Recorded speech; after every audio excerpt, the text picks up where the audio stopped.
Գնեք Սանկերամիկա կամ լոգասենյակի կահույք և ստացեք նույն գումարի չափով ծորակն ընդամենը 1 դրամով։ Մանրամասները idealsystem.am։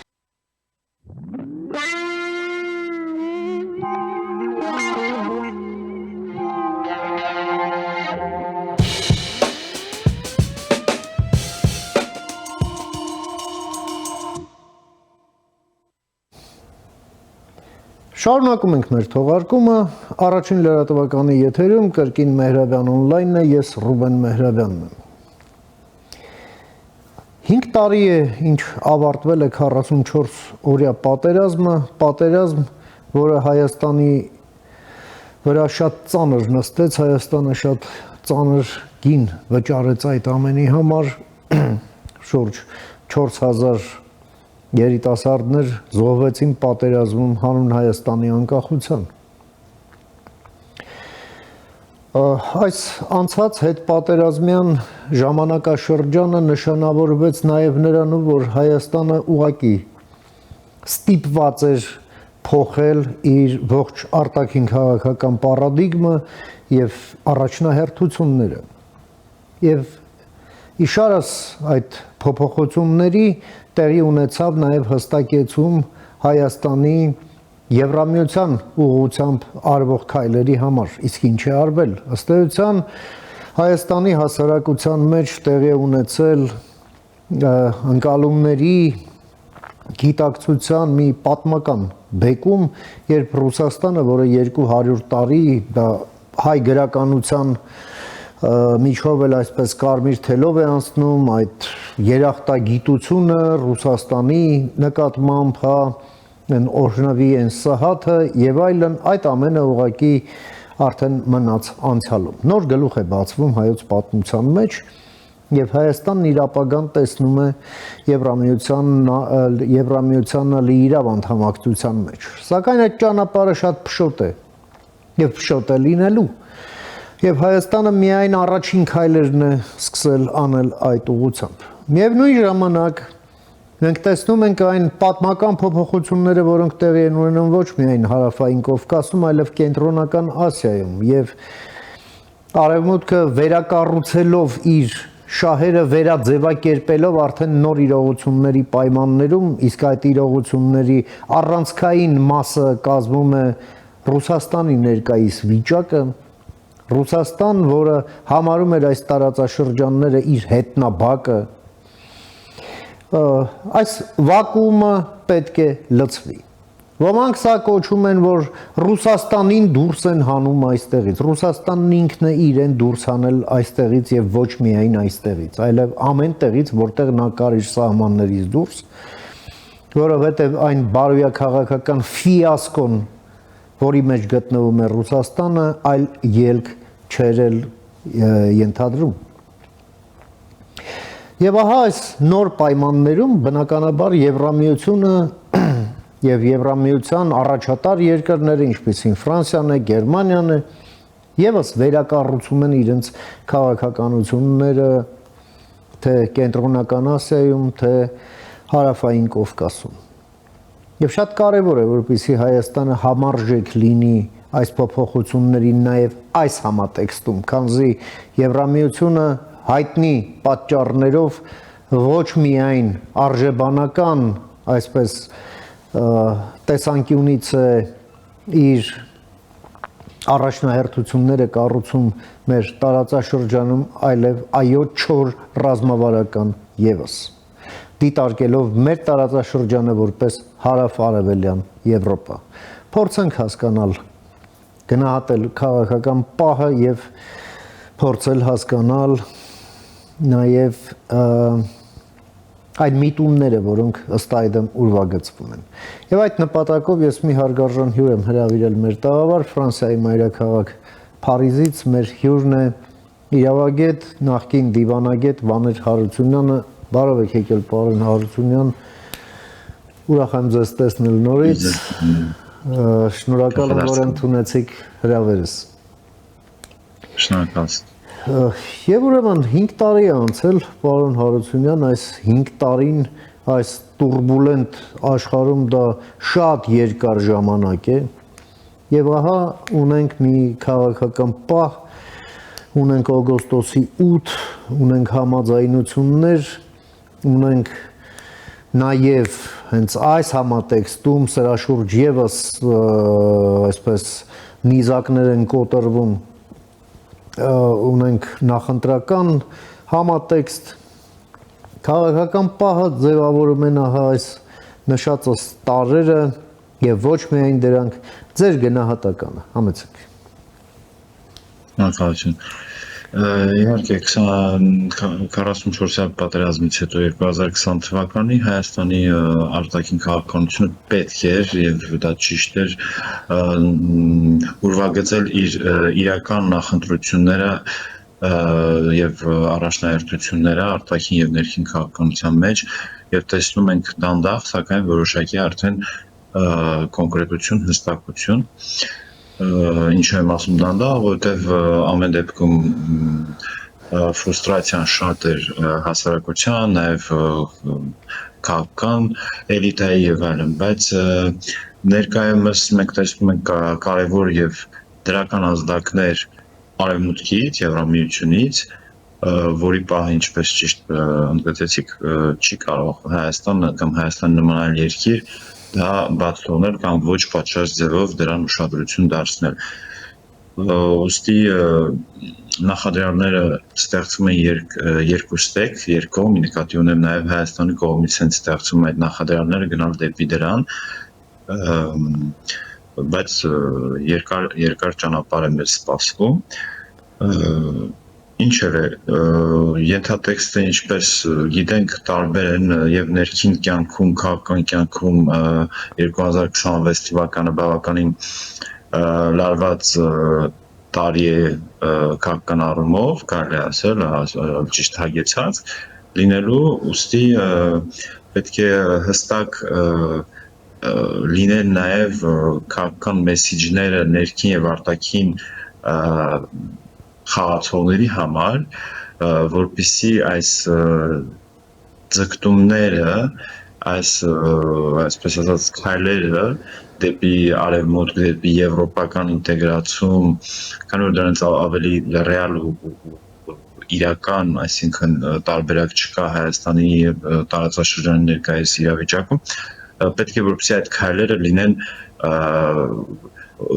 կապված չլինեն միայն ընտրության տարվա հետ կամ զուտ մեկ քայլ գնալ առաջ եւ երկու քայլ հետ գնալու համար, ուստի ավելի շատ ինստիտուցիոնալ եւ կոնկրետ քայլեր անհրաժեշտ լինելու կատարել ինչպես պետության կողմից, այնպես էլ հասարակության կողմից, քաղաքացիական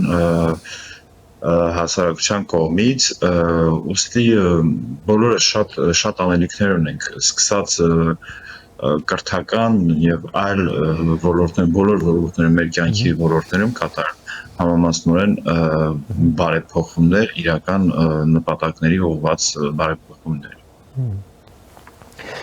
Պարոն Հարությունյան, նայելով, ասենք, Եվրոպայի ոչ վաղ անցյալը, մենք տեսնում ենք, որ Հայաստանը ունիկալ չէ այդ իմաստով, որ այո, եղել է պատերազմ, եղել է դաժան փորձություն Եվ հիմա Հայաստանը փորձում է այդ պարտությունը վերածել հաղթանակի, բայց փոխելով հարթությունը։ Ըստեյության ստանալով արդյունքում ձեռքերի ազատություն, կամքի համար ազատություն, լայն հորիզոններ, հնարավորություններ եւ նաեւ ճանապարհ հարթելով դեպի եվրոինտեգրում։ Եվ այստեղ շատ կարևոր է հասկանալ այս փոփոխվող տարածաշրջանում ինչ շահեր ունի ինքը Եվրամիությունը, որովհետև միայն հարցը այն չէ, այդ չափանիշները կկատարես թե ոչ, հա? Այստեղ քաղաքական որոշումների հարց է, որը հենվում է ինչ-որ ռազմավարության վրա, համեցեք։ Այո, շատ ճիշտ եք նկատում, որովհետև Եվրոպան ինքնին կարելի ասել ունենում է ճգնաժամային եւ ունի ճգնաժամային իրավիճակներ ներքին եւ արտաքին քաղաքականության ոլորտում, չմոռանանք նաեւ տարածաշրջանի ենթատեքստում Եվրամիությունը ունի որոշակի փորձ մեր հյուսային հարևան Վրաստանի հետ, ուստի զգուշություն ցուցաբերելը լիովին արդարացնում է, սակայն մենք ունենք հնարավորություն հաշվի առնելով տարածաշրջանի ներսում եւ տարածաշրջանին շատ մոտ խաղացողների տարբեր իրավիճակները, մասնավորապես Ռուսաստանի, Հայաստան-Թուրքիա հարաբերությունները ու օգտվել այդ հնարավորությունից դեպի ինտեգրացում կատարել ավելի գրագետ կերպով, սակայն չի կարող մի երկիր, տեսեք դուք նշեցիք, որ մենք ունենք տարբեր իրավիճակներ, հետպատերազմյան երկրները, որ վերականգնվել են Եվրոպան, բայց այստեղ պետք է մենք ավելի գրագետ ձևով եւ ավելի ազնիվ ձևով գնանք դեպի ինտեգրացում, դա կլինի եվրոպական, ենթադրում եմ, բայց չենք կարող լինել միաժամանակ Եվրամիության թեկնածու, փորձելով իրականորեն անկեղծորեն այդ ստանդարտների պահը մի կողմ թողնենք, բայց քաղաքական առումով, կոռեկտության առումով եւ չենք կարող լինել միաժամանակ ԱՊՀ կամ նմանատիպ մի կազմակերպության հիմնադիր անդամ, որտեղ ըստ էության հակասող խաղացողներ են։ Իհարկե, միշտ փաստարկներ եւ հակափաստարկներ կան, բայց ես շատ պարզ մի բանաձև կասեի, իսկ եթե նույն ԱՊՀ երկրների հետ Հայաստանը հետագայում հարաբերվի որպես Եվրամիության թեկնածու կամ Եվրամիության անդամ երկիր,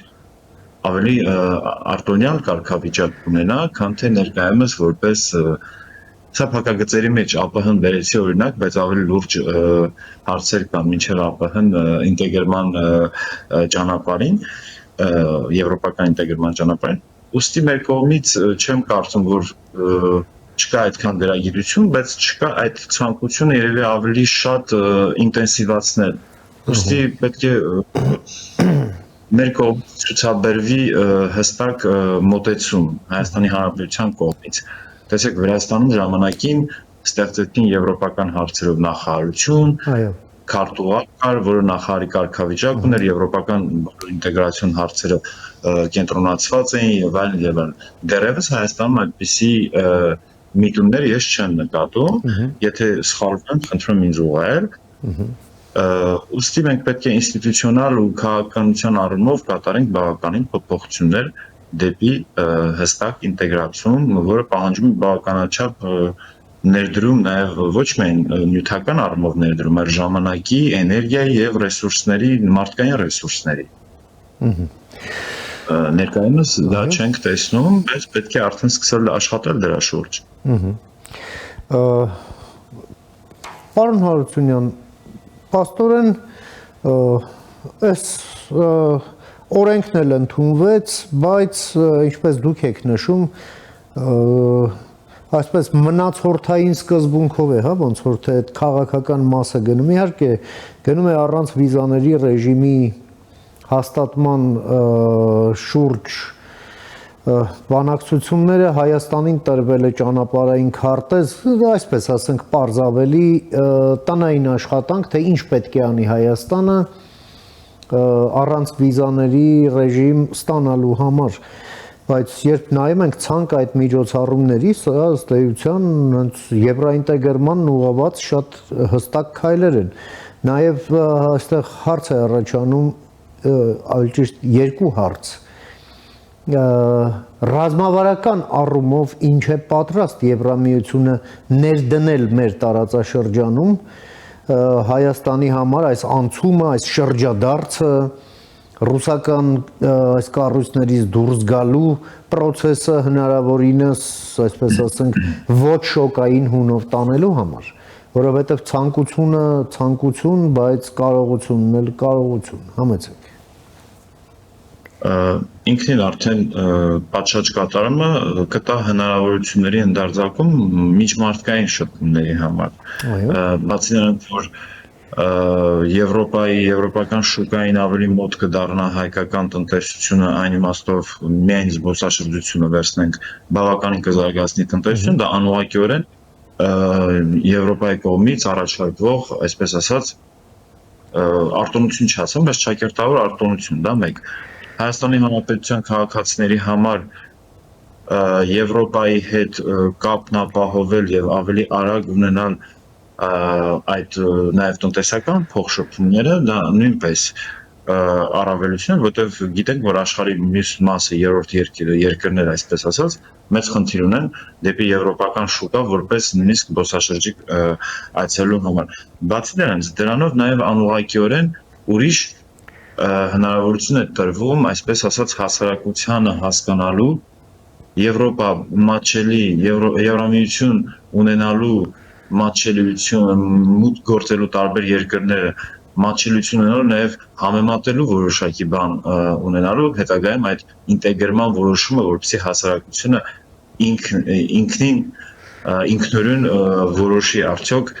Եվրոպայի ինչ որ տեսնում են, ես որպես քաղաքացի գնում եմ ինչ որ եվրոպական երկիր, տեսնում եմ ինչպես է կյանքը, ինչպիսի ստանդարտներ են, ինչպես է կատարում եւ այլն, լավն ու վատը մի կողմ են դնում, եւ դա անուղղակիորեն նաեւ դաստիարակում է, նախապատրաստում է որոշում կայացնելու։ Այո։ Վիզանտի ազատականացումը նաեւ ունի, այդպես ասած, չասեմ, բայց թաքնված կամ այդ ինտեգրման որոշման համար դա շատ կարեւոր է, եթե նայում ենք մեկ հայացքով բալկանյան երկրներ լինեն կամ Մոլդովան լինի կամ մնացած այդ կարգավիճակում պետությունները, դա բավականին ազդել է ու դա նաև եվրոպական ոճն է, այսինքն միամ ձևով ցույց տալու որոշում կայացնելու ազատության մեջ նաև տվյալ երկրի բնակչությանը։ Ես վստահ եմ, որ Հայաստանի քաղաքացիների մեծամասնությունը ավելի շփում ունենալով եվրոպական տարբեր փորձ ունենալով տարբեր եվրոպական երկրների հետ կլինի դա որպես զբոսաշրջիկ, որպես գործարար կամ նաև ուսանող, դասախոս, ավելի կհամոզվեն, որ եվրոպական ինտեգրման մոդելը մասնավորապես Հայաստանի Հանրապետության պես աշխարհագրորեն փոքր համեմատաբար փոքր երկրի համար դա կլինի լավագույն տարբերակը։ Այս պայմանությամբ ոչ մեկ այլ չի առաջարկել Հայաստանին, նաև դրանով պետք է մենք ուշադիր լինենք, այսպես վարդագույն ակնոցներով չնայենք այդ ամեն ինչին, որտեղ մեզ պետք է ինչ-որ մի բանի համար, այսինքն փոխ շահավետ լինի Հայաստան, Եվրամիություն այդ ամենը։ Ուստի եթե կա այդ հետաքրքրությունը, նույնիսկ փոքր հետաքրքրությունը Եվրամիության կողմից Ռուսաստանի կամ նախկին սովետական երկրներին տանել դեպի եվրոպական ինտեգրում, ապա դրանից մենք պետք է ուրախանանք եւ դրանից բավականաչափ կիրթ ու առավելագույն կերպով օգտվել հօգուտ երկրում փոխշահավետության, բայց առաջին հերթին Հայաստանի Հանրապետության համար։ Այստեղ տարբեր բաղադրիչներ կան, որպեսզի նախ սահմանների բացում ասեմ կամ դյուրացումը,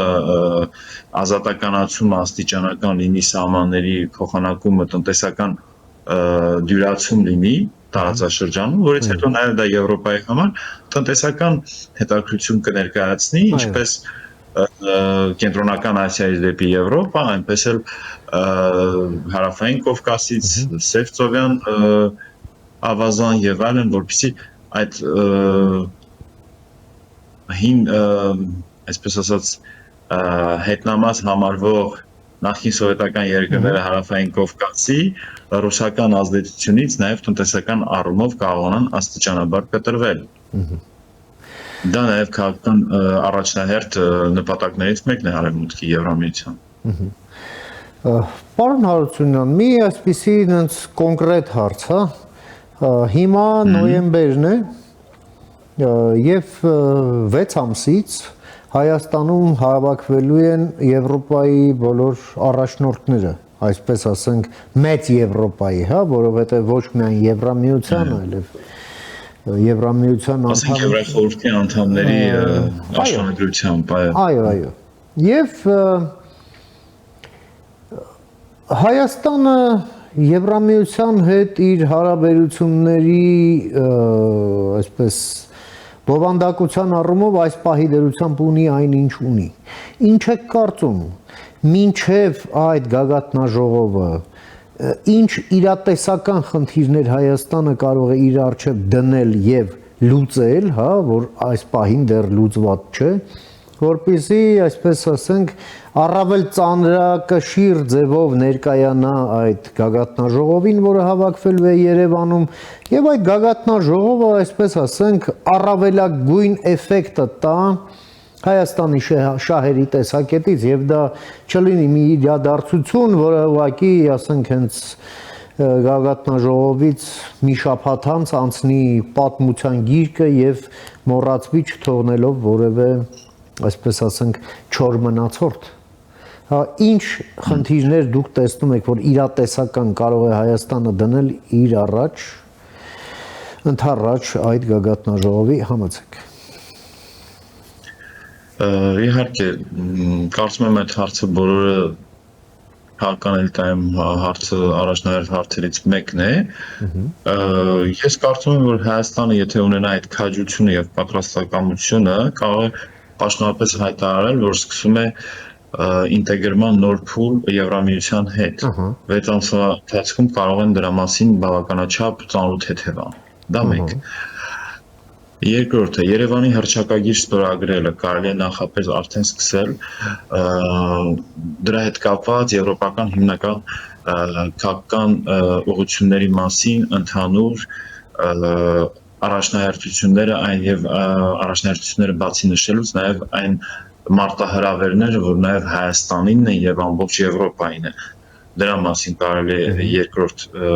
ունենալ եւ ընդհանրում դա ընթացքում է կուլիսներում գնում է բանակցություններ եւ երրորդ ամենակարևորը Եվրոպայի հետ կապված ոչ անմիջական Եվրոպայի հետ կապ ունեցող, բայց հետագայում ամենակարևորը, որպեսզի եթեով եմ ասում իհարկե, եթե Թուրքիայի ներկայացուցիչները լինեն Հայաստանի Հանրապետությունում, ապա ինչ որ չափով թեթևացնել կամ եթե կա հնարավոր է երկուստեք պաշտոնապես արդեն արգելքը հանել, իսկ երկուստեք Հայաստանում դա կատարվի նաև խորհրդանշական առումով սահմանների բացումը ինչ որ կատեգորիայի համար, օրինակի համար բեռնատարների կամ մասնագիտացված ընկերությունների համար կատարել ինչ որ քվոտային կերպով ուղիղ ճանապարհային սահմանների միջև հայ-թուրքական սահմանների միջև, որը ամբողջական փուլային պետք է արվի, բայց դրա հիմքը նաև դրվի այդտեղ, քանի որ դրանով երկու հարց կլուծվի եւ Եվրոպան տեղում կողջունի երկու պետությունների, նաև Թուրքիայի համար մի քիչ այսպես ասած մեղմացնող հանգամանք կլինի եվրոպացիների աչքերում ու կարծում եմ դրա մասին պետք է մտածել։ Իհարկե բազմակողմ է, բազմաշերտ է այդ հանդիպման ընթացքում, որտեղ Հայաստանում է կատարում ֆիզիկապես, բայց դա ամբողջ Եվրոպայի առաջնորդների հանդիպումն է, բայց նաև կախված է թե ինչ մակարդակի ներկայություն են ապահովելու անդամ մեծ Եվրոպայի անդամ երկրները, որտեղ մենք այդքան մեծ փորձ չունենք պետության ղեկավարների շատ պետության ղեկավարների ընդունելու մեր երկրում միաժամանակ նաև լոջիստիկայի եւ կազմակերպվածության առումով բավականին պատրաստվածություն է պետք նախապատրաստական աշխատանքներ են պետք դրա համար։ Այո։ Եվ քաղաքական եւ լոգիստիկ առումով նկատի ունեմ։ Եվս մի հատ դե ենթադրում եմ, որ եթե Քիշնևում հնարավոր եղավ դա կազմակերպել եւ կազմակերպվեց շատ հաջող, ընդ որում հաշվի առնելով, որ Երևանը ներողություն կրեք նաեւ, ահա, նաեւ տենդենսը եթե նայում ենք, ոչ անդամ երկրների տարածքում է կազմակերպվում ռուս-ուկրաինական պատերազմից հետո բոլոր միջոցառումները կատարվում են ոչ Եվրամիության անդամ երկրի տարածքում, Ալբանիա, Քիշնև, Երևան, Տիրանա, այսինքն այդ վերջինը Կոպենհագենում էր ամենայն դեպս։ Այսինքն այո, ներգրավում են նաև ոչ անդամ երկրների։ Ներգրավում են նաև ոչ անդամ երկրներին, դրանով նաև մյուսներին ցույց տալով կարևորությունը, այո։ Այո։ տեսեք, պարոն Հարությունյան, դե եթե ասում եմ, եթե Քիշնևում հնարավորություն եղավ, ես Քիշնևում եղել եմ եւ Երևանը շատ ավելի լավ հնարավորություններ ունի թե ենթակառուցվածքների առումով, թե ի վերջո ֆրանկոֆոնիան է այստեղ կազմակերպվել, մի խոսքով ավելի մեծ քաղաք է եւ այլն։ Հարցս նաեւ այստեղ հետեւյալում է, բնականաբար սա դեպի այս գագաթնաժողովը տանող ճանապարհը եւ բուն ինքը գագաթնաժողովը գրգռում է եւ բարկացնում է Մոսկվային հենց այսօր այդ 5 այսօրերին այդ 5 տարին է լրանում 44-օրյա պատերազմի ավարտի Մոսկվան հիշեցրեց իր մասին թե իր բացառիկ ջանքերի շնորհիվ էր որ կանգ առավ պատերազմը եւ նրանք պատրաստ են մեզ շարունակել աջակցել այդ խաղաղության ճանապարհին, հա, սա այն դեպքն է, երբ ասում են ուզում ես օգնել մի խանգարի, հա, բայց ունենք այն ինչ ունենք եւ մենք հստակ այսօր գործ ունենք Ռուսաստանի կողմից տարվող հիբրիդային պատերազմի, այդ թվում նաեւ իրենց պրոքսիների միջոցով այն շրջանակների, ովքեր Ռուսաստանի նկատմամբ իրենց հավատարմությունը հրապարակայնորեն հայտնելուց չեն կարմրում առնվազն, հա։ Մենք ունենք հա այսպիսի պայմաններ եւ Հայաստանն ու Եվրամիությունը նաեւ ակտիվացրել են իրենց համագործակցությունը այդ հիբրիդային պատերազմին դիմագրավելու կարողությունները պետության մեծացնելու համար։ Ինչ եք տեսնում այստեղ, համեցեք։ Նախ առաջ 2020 թվականից հետո Ռուսաստանի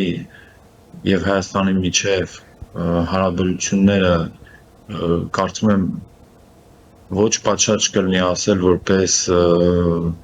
դաշնակցական, դաշնակիցների միջև հարաբերություն, քանի որ տեսանք ինչպես հետագայում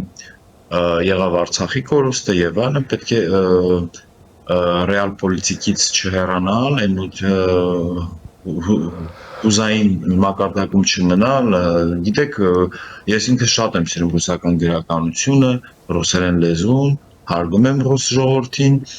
բայց Ռուսաստանի վարած քաղաքականությունը Հայաստանի Հանրապետության նկատմամբ բնականաբար շատ հիասթափեցնող էր եւ հիասթափեցնող է։